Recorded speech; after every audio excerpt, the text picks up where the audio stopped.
Whitney from the Holiday Homestead here. I just wanted to show you guys our rabbit setup. So here on the homestead we have chickens, goats, sheep, quail, and rabbits.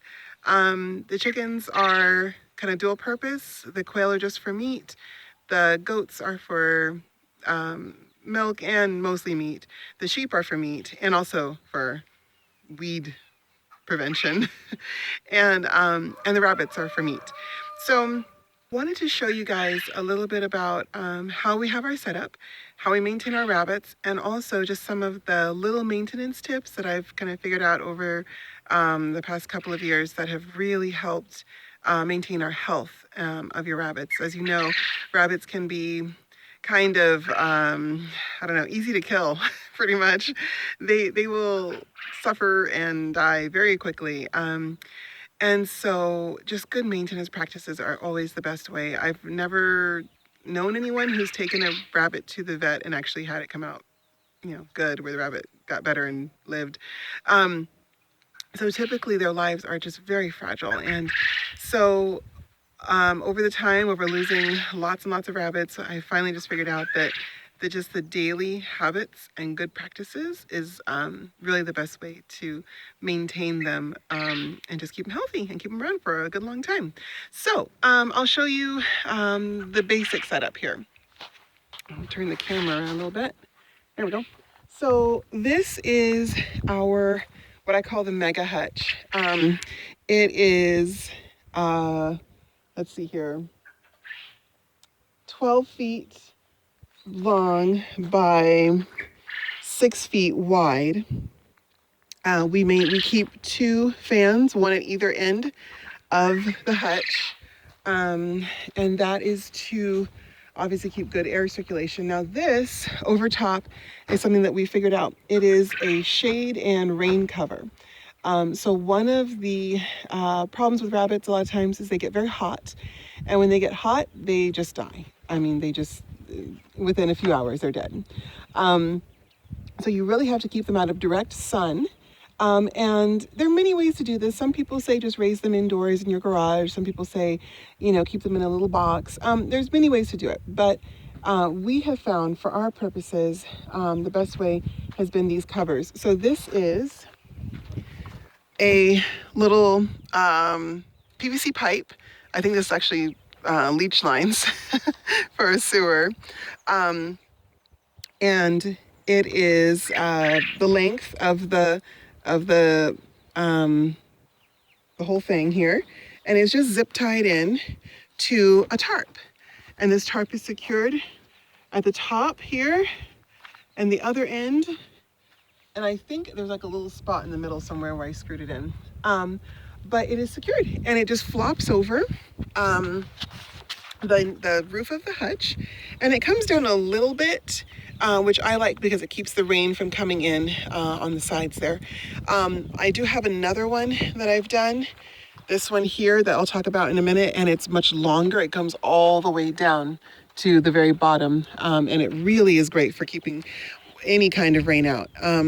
So the other thing about rabbits is, in addition to the heat problem, you also have moisture problem.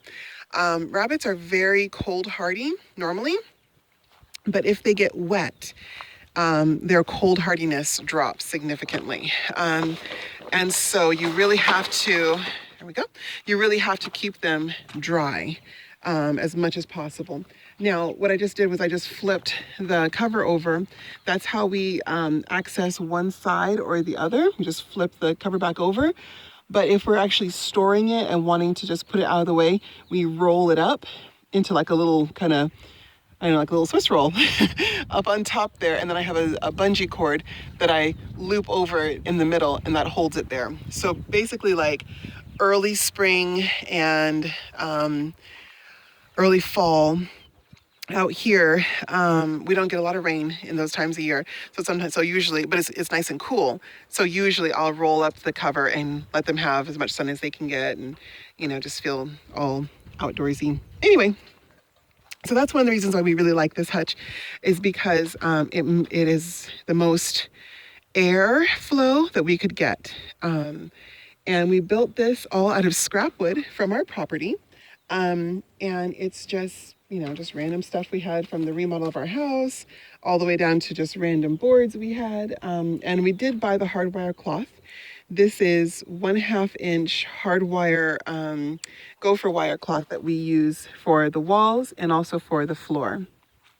And so, give you guys a quick tour inside. So these lids just lift up like a little hatch. And, oh, actually, hang on. We have a stick. We're very high tech here, guys. We have a stick. Let's see if I can do this with one hand. Here we go.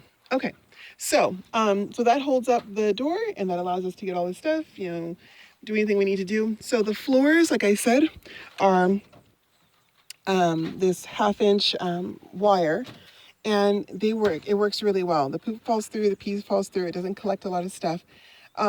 Every once in a while, I do end up with this kind of buildup here, and I just get a little rake and just kind of scrape it out. But it usually doesn't build up that much. This is one of the hutches. So we have 2 different types of hutches. One is this big, I guess, nest box hutch, whatever you want to call it. But it's a big room where they can get out of the wind, they can get off the wire, have a little bit of cardboard there, or I'll put a piece of tile right there. And so that's what we do. When they have a litter, I have a nest box that I put inside of here. So there's room enough to fit the whole nest box in here. And it sits right about there, and the mama can get in and out. But there's like a lift lid on the babies. It just keeps them a little bit more secure and a little bit more protected from the weather. Now in the winter, when it's really cold, not only do I put the nest box in here, but I've also got cardboard insulating on both open sides. So both sides will have cardboard stuffed in between the wall and the box. And it really makes a nice warm area for her. But right now it is about 93 degrees on average. So we want as much air as possible. And also she's not breeding right now. She hasn't done anything in a little while. So we're just letting them chill and relax in their hutch here. So let's see. So there's that, and then I have these chicken wire partitions in between, and that does a pretty good job. I think if I had to do it over again, I probably would use the hardwire cloth for everything, but that's what I had on hand, and honestly, it does work. It kind of just gives a little bit. So if they're scrabbling or having a disagreement or something, it tends to flex a lot more than I would like. But like I said, it's what I had on hand and it does the job, so can't complain there. All right, so there's that. And I'm not going to show you all the hutches, but basically that's the same for all of them. I have a small hutch here. This is a little smaller one that I use for a male temporarily, or a new female. If we're not totally sure we're going to use her for breeding, I'll just put her in there. Now the whole hutch is on a water system. So every compartment in the hutch has this water line on it. And I really wanted to show you guys the water line today, I guess. Oh, also I do put apple cider vinegar in the water, and we just have a 5-gallon food grade bucket with a nice heavy lid on top. I used to use a piece of wood on top, and I found that it was collecting mold and just kind of growth stuff on the inside where the humidity was the worst, because it's obviously right above water. So I got rid of that and got a nice piece of tile and haven't had any problems since. So I highly recommend getting like a non-porous surface to top your water. I know a lot of people leave their water cans open. I prefer to keep mine closed and covered, just because it makes it easier for me to maintain them and keep them clean. I have leaves and random bugs in there.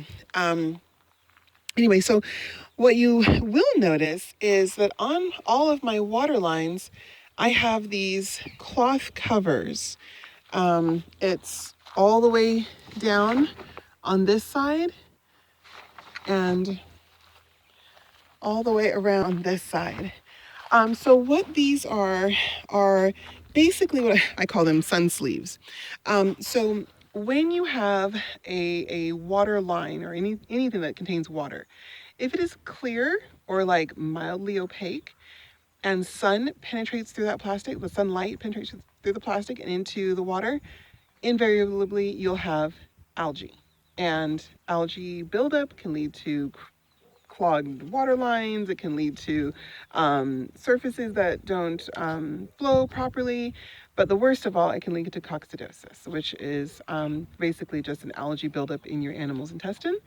And there's lots of, sciencey stuff behind it. But basically, it's just a really horrible, like diarrhea, losing weight. I mean, just your animal just goes from healthy to definitely not healthy very quickly. We lost quite a few chickens our very first year on this property because I was using clear plastic water tanks for their water, and I think within about a week I lost 30% of my animals, of my chickens anyway, before I realized what it was, and we had to do this big rescue of animals. It was pretty bad. Anyway, so I am very firm and very conscientious when it comes to preventing algae. Now, that being said, almost any water tank is going to have some algae in it. It is impossible to get every last little bit out. But certainly keeping it from building up and keeping it from becoming a really nasty problem is definitely doable. So what I do is I make these. Now, this is the cover. It's a pretty thick material. I think it's like an old skirt I had. And you see the difference. Yeah, there is a little bit of algae in there, that red algae, which I don't really like, but there's that. Let me show you. I can pull this back. So that is a line with the sun cover, the sun sleeve over it. And this, I just pulled this down. This was like right about here. That is what the line will look like without any cover on it. Also, this right here is a line that I'm cleaning right now that has not had any cover on it. I just got lazy and I thought, well, I'll get to it. I got to put the sun sleeves on it. And within about 2 weeks, this is what we have. Thick, nasty, horrible buildup of algae. It's really bad. So I've been going through today, just now before I started making this video, and cleaning out what I could of the algae. And it's basically just pinching the line and you kind of break it up while it's flowing. And it helps to get rid of some of it. But like I said, once it's in there, it's already in there. So the spores are in there. It's going to keep growing. The question is just managing it. The best, most reliable system is to never have it happen in the first place. Let me see if I can show you a different one. See, like right here, this tiny little section is exposed to the sun with no sunshade on it and a sun sleeve on it, and all the algae is built up. And this is without. And you can see that looks a lot better. So anyway, so these sun sleeves really do work. I just made a whole bunch because I knew I was going to come out and do this out of, I think, some old t-shirt material. It just has to be something dark color that's thick, that does not let sun through. So this is like an old t-shirt that I just ran through my machine. I've also used that purple material that was like an old skirt. It doesn't really matter, but the point is it just has to be dark and thick enough to keep the sun from getting through. So there's that. And so I'm going to be cleaning this line for a little while here. It's probably, see if I open this, so you open the line just to show you how I do it. I open the line, get it flowing. And then if I can do it with one hand, you just pinch the line, because algae is not very well anchored in there. It pretty much stays because the water flows slowly. And it does best in stagnant water. So if you break it up even just a little bit, it starts to peel off. And see, I've already broken up just that little bit right there, and it just starts to break up. And so the water flowing helps to carry it out once you've broken it up. Usually I have two hands going here, but it's very satisfying when you break it up and then you see it coming out that end. Oh, it just like, yes, it's like popping a pimple. If you're into that, I guess. Anyway, so yeah, so I mean, just a few minutes of doing this and you can see the difference. You know, that line is looking a lot better, and I'll just keep going down the line. It is tedious, it's slow and tedious work, but man, when you get a chunk of it out, it feels great. Anyway, and then once I finish with this line and get out as much as I can, probably not all of it, you know, but most of it, then I'm going to put the sun sleeve on it. And another reason why I like the sun sleeves is because you can always pull them back and have a look at the line. A lot of people will say, oh, you just wrap your line in duct tape and you'll be fine. And that's true. It probably does work. I'm not at all saying it doesn't, to use duct tape or electrical tape or something else. What I'm saying, though, is that I prefer to trust but verify. I want to look at the line periodically and make sure that I know what's going on in there. I can't do that with duct tape. And so when I thought about how I wanted to, you know, start preventing this algae a little while ago, I really had to think about it because there aren't a lot of other options that are commercially available for securing these lines and covering them up. So I'm sure there's something out there, but I haven't found it for a reasonable price anyway. So, and yeah, so now there's no more water in my tank, so I got to refill the tank, and then I can keep going, cleaning out this line. But anyway, but yeah, so once that's done, I'm going to grab my sunshade, my sun sleeve, and just thread it onto the end and work it all the way down. I just make them in big long strips, and then if I have too much, I cut it, and too little, I just add some more on. But basically, I'm going to cover this whole thing all the way to the end, and then I'll probably snip off a little section and put it on this part here, because again, this is still collecting algae, and you know, it's never going to be 100%, but at the very least I can try to do my best to reduce the amount. All right, guys. So basically that's it. And we have kept rabbits for about 2.5 years. We do eat them and they're delicious. I have lots of recipes. I will at some point do a video on butchering, I guess, if you guys want to learn how to do that from me. I have my own little method. So yeah, I guess leave in the comments below if you would like to see that. Anyway, but yeah, so I hope this helped. Here's the other hutch. Here are the grout guys. Hey guys. And this whole thing lifts up, and then each door, this hutch can be split into two. And sometimes don't eat that. Sometimes we use that for extra rabbits or something else. Anyway, but yeah, so I'll do another video about more rabbit stuff if you guys want. Anyway, so happy homesteading. Bye.